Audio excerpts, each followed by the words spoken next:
Captain America 2: Death Too Soon is a feature-length television movie from Universal Studios that aired on the CBS network in the year 1979. Reb Brown would return as the Star-Spangled Hero Captain America, and Len Berman would also continue as the closest thing we had to a live-action Nick Fury in the 70s, Dr. Simon Mills. Without much explanation, Connie Selica replaces Heather Mingus as Dr. Wendy Day to round off the gang from the oh-so-secure United States Government National Security Laboratories. When Cap's not too busy saving old ladies from the Muggers Society of Venice Beach, he's on duty to help Mills track down one Professor Ian Ilson, their top microbiologist who never quite made it to that important Senate hearing.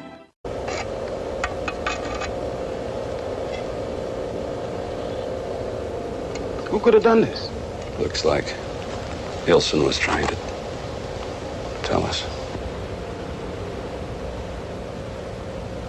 Their main suspect is a so-called revolutionary and terrorist called Miguel, who may be a general of a country that is never specified or spelled out for fear of offense. In a somewhat odd and feeble attempt at political correctness, Miguel has a Latin name with ties to South America, but is suspected of being a French count's son, a Dutch physician, or an Englishman. The writers have expertly avoided hurting anyone's feelings with the exception of their confused audience.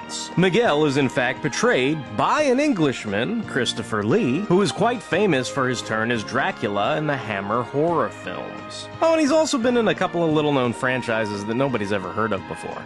M-I-G-U-E-L. Miguel? The revolutionary? The man behind the airport slaughter at Copenhagen, the massacre at the World Cup track meet, and most of the kidnappings and executions of diplomats all over Europe.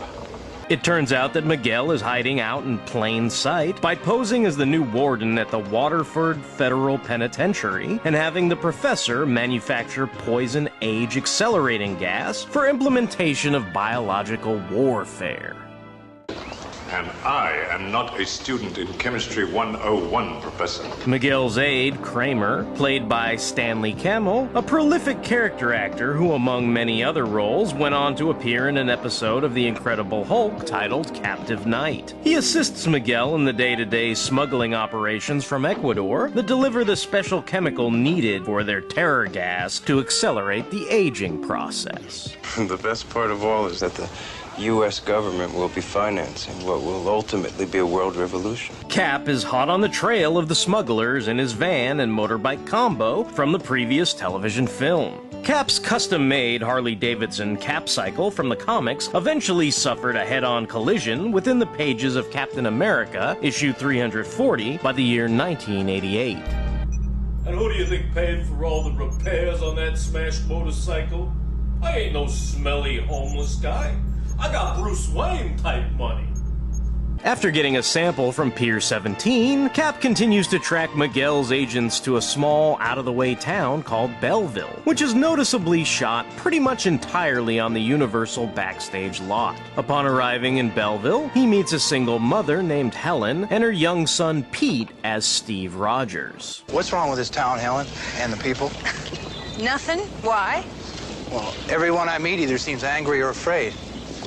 And they all want me out of here. Thanks to his erroneous diagnosis of a local alley cat, Steve quickly clues into the fact that the town vet, Dr. J. Brenner, is a fake working for Miguel. As a thank you for his service, Bucky Cat gets to ride shotgun in the Cap van. Everyone knows the cat's name is Heathcliff. If you're gonna give him a pet name, why don't you name him D-Cat? The townspeople end up singing a different tune once Steve literally brings the house down on the 5 goons Miguel has holding Belleville hostage. Now that Steve's shirt is ripped, the lonely horse rancher slash housewife Helen can't wait to invite Steve home. You're very independent. I like that. Oh, yeah. Meanwhile, Wendy Day is hard at work on an antidote for the biological aging agent already spread to the populace of Portland, Oregon via Miguel's aircraft. If Dr. Simon Mills is a wannabe Nick Fury, then Everett Bliss, played by Ken Swofford, is most certainly a Dum-Dum Dugan stand-in. A red-headed White House liaison to Mills' team, Everett is under political pressure from the current administration to not submit to Miguel's terrorist threats. You'll have a scientific answer. You people have it easy. 2 and 2 always add up. I have to make a political decision. Fans of Battlestar Galactica will most likely remember Swofford in his turn as General Maxwell in the episode Experiment in Terra. But like Stanley Camill, went on to also appear as the character Johnny on the Incredible Hulk television series. Anyway, Portland citizens are now breathing in the same gas that Belleville was exposed to, since the White House and Bliss refused to give in to Miguel's demand of $1 billion. While gathering intel on the fake Vet's odometer readings and the residue on his tire ridges, Steve tracks his geographical destination and goes to the Waterford Federal Penitentiary. There's some tepid action as the Cap cycle rides through the prison administration building, and Cap rescues the professor from Miguel's clutches. Miguel collects the remaining supply of the chemical formula and makes a run for it, and then the moment we've all been waiting for has finally arrived. That's impossible. Don't be so sure. He can do just about anything with that damn motorcycle of his. A friggin' hang glider deploys from the rear of the Cap cycle, and this is how Cap continues his pursuit of General Who Knows Where He's From Miguel. Although Cap never had a hang glider of his own in Mattel's Secret Wars toy line, the Stardart glider that came with Spider-Man would make a perfectly reasonable stand-in. The chase devolves from air, then to dirt trail roads, and eventually, after a roadblock impedes them both, on foot. It's a shame, really, because in any other circumstances, we might have been friends. I doubt that, General. As Miguel fires on Cap, the shield flips up into place, deflecting the bullets. Since Miguel is now out of ammo, he resorts to tossing the bioagent on Cap. However, Captain America throws his mighty shield, and the bioagent backsplashes on Miguel's face, sentencing him to death by old age.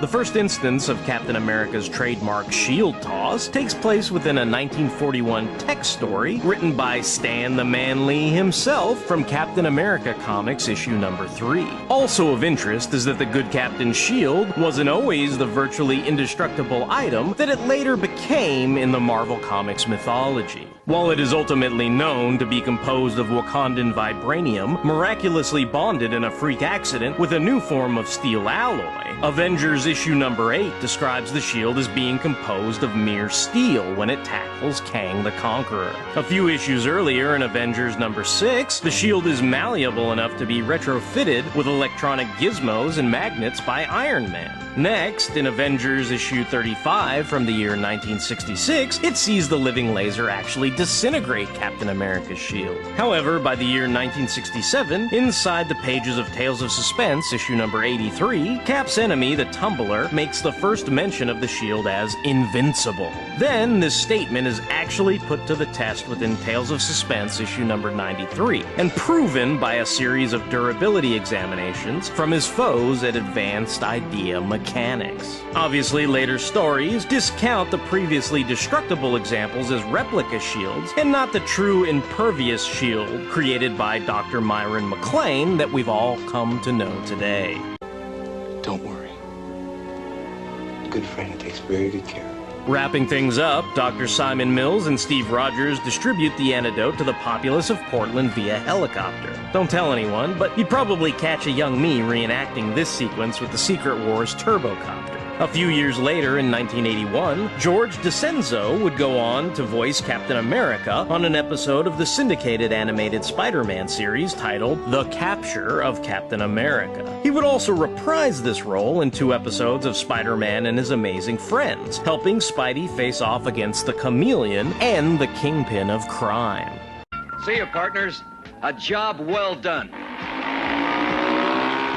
Ultimately, while Death Too Soon is clearly a far superior attempt at a live-action translation of Captain America than the initial television film, fond memories of hang gliders and $6 Million Man leaps do not make for a good flick. The romance aspect between Steve and the horse rancher widow is cliché, and they've completely dropped any romantic triangle entanglements to be had with Wendy Day in this version. From the way the climactic fight between Miguel and Captain America was cut, I'd be hard-pressed to believe that Christopher Lee and Reb Brown ever even really worked on set together. Although the film is an easy target for comedians like Conan O'Brien or hilarious review shows like The Spoonie Experiment, it is wholly and completely deserved.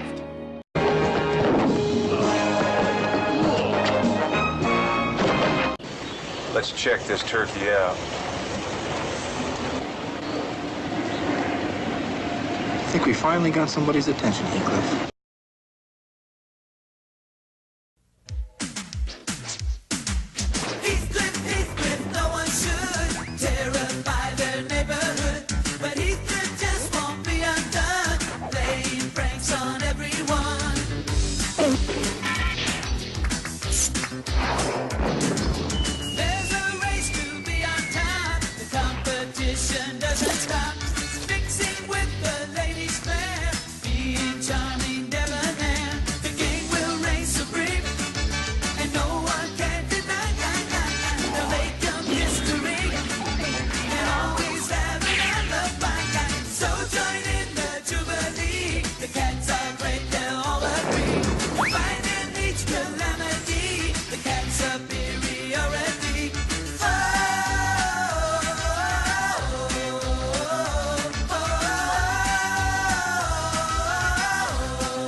I think we finally got somebody's attention, Heathcliff.